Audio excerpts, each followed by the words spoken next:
Assalamualaikum warahmatullahi wabarakatuh. Bertemu lagi di channel Benmur Consulting. Nah, kita kali ini akan menjawab pertanyaan ya dari salah satu audiens atau salah satu penonton YouTube kami. Pertanyaannya adalah gimana cara membuat laporan pelanggaran perusahaan? Data apa saja yang bisa direspon saat membuat atau memberikan laporan?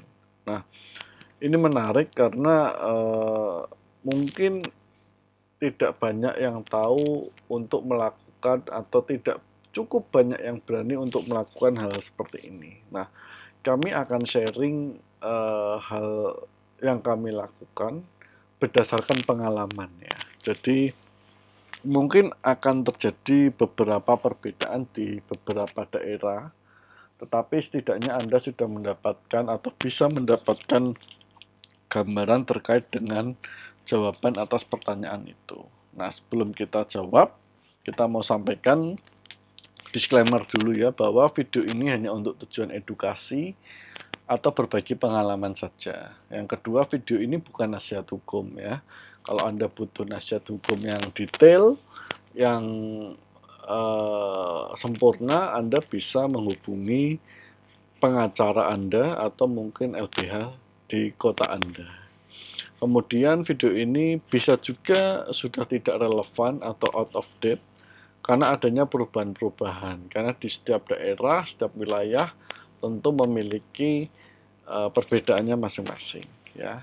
Nah, kita masuk ya ke jawaban atau sharing yang akan kita sampaikan terkait pertanyaan gimana cara membuat laporan pelanggaran perusahaan, data apa saja yang bisa direspon saat membuat atau memberikan laporan. Nah, ini kami akan mengerucut pada terkait laporan permasalahan ketenagakerjaan karena yang dikomentari pada YouTube kami adalah terkait dengan hukum ketenagakerjaan. Nah, pertama sebelum Anda melakukan laporan atau tindakan apapun, Anda harus pastikan dulu ya.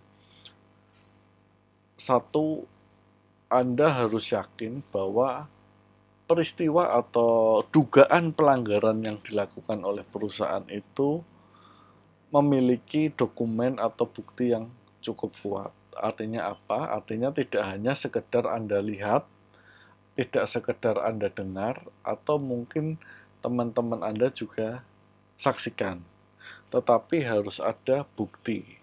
Bukti itu tidak hanya tadi saksi, tetapi mungkin bisa seperti surat, dokumen, atau mungkin video, atau mungkin hal yang lain seperti itu ya. Nah, tetapi sebelum Anda masuk ke ranah itu, saran saya adalah atau mungkin berdasarkan pengalaman, sebaiknya Anda melakukan musyawarah dengan perusahaan sebelum Anda membuat laporan pelanggaran perusahaan tempat Anda bekerja atau mungkin tempat Anda mencari uang ya. Kenapa?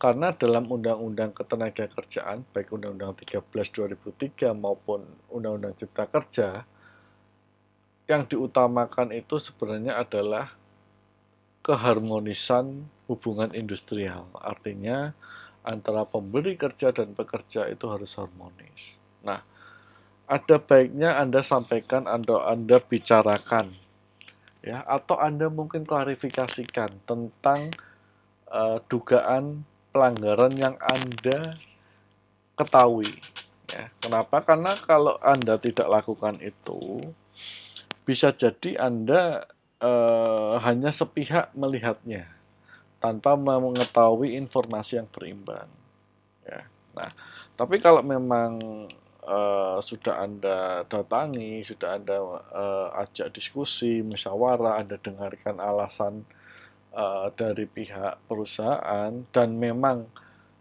menurut Anda dugaan pelanggaran itu cukup esensial atau cukup berat, maka Anda bisa melaporkan secara tertulis ya. Jadi Anda buat aja laporan tertulis ke Disnaker setempat ya, atau ke Dinas Ketenagakerjaan setempat ya. Nah, tentu laporan itu tidak hanya sebatas laporan saja, tetapi harus didukung dengan data atau dokumen. Ya tadi, data dokumen itu bisa banyak. Bisa berupa surat, bisa berupa dokumen tertulis lainnya, entah itu perjanjian kerja, entah itu PKB, atau mungkin surat keputusan perusahaan, dan lain sebagainya. Atau Anda juga bisa dokumen seperti video CCTV, atau mungkin yang terakhir adalah kesaksian dari rekan atau mungkin orang yang melihat, menyaksikan secara langsung peristiwa dugaan pelanggaran tersebut. Nah, sehingga dengan Anda melakukan hal itu dan Anda sebelumnya sudah meminta klarifikasi atas dugaan itu, pengalaman kami biasanya mendapatkan respon dari pengawas, nanti dari Dinas Ketenagakerjaan. Nah, biasanya nanti dari Dinas Ketenagakerjaan akan merespon laporan Anda dengan memanggil, bisa saja memanggil pihak perusahaan untuk menanyakan atau mengklarifikasikan apakah memang betul terjadi dugaan pelanggaran yang dilaporkan. Atau nanti Disnaker juga bisa mengirimkan petugasnya kepada perusahaan setempat untuk melakukan pengecekan dan sebagainya.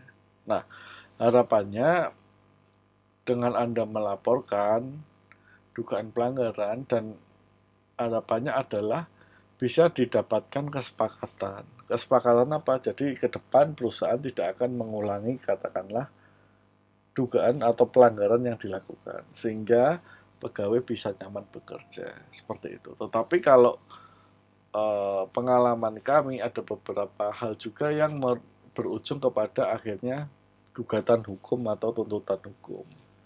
Nah, Anda tetap harus pertimbangkan hal itu masak-masak ya.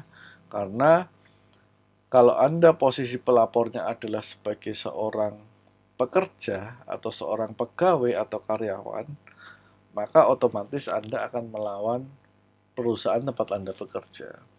Dan itu sudah hampir dipastikan hubungan industrialnya, hubungan kerjanya menjadi tidak harmonis. Nah, Anda harus juga pertimbangkan faktor itu, ya. Nah, saya pikir itu yang bisa kami sampaikan atau sharing, ya. Tentu pengalamannya bisa bervariasi di tiap daerah, di tiap perusahaan, tapi itu yang kami ketahui. Kalau ada hal yang lain yang kurang tepat atau mungkin sorry, berbeda, nah silakan Anda bisa diskusi, ya.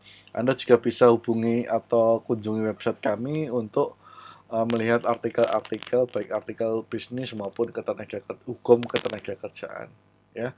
Terima kasih sudah menonton. Selamat malam. Assalamualaikum warahmatullahi wabarakatuh.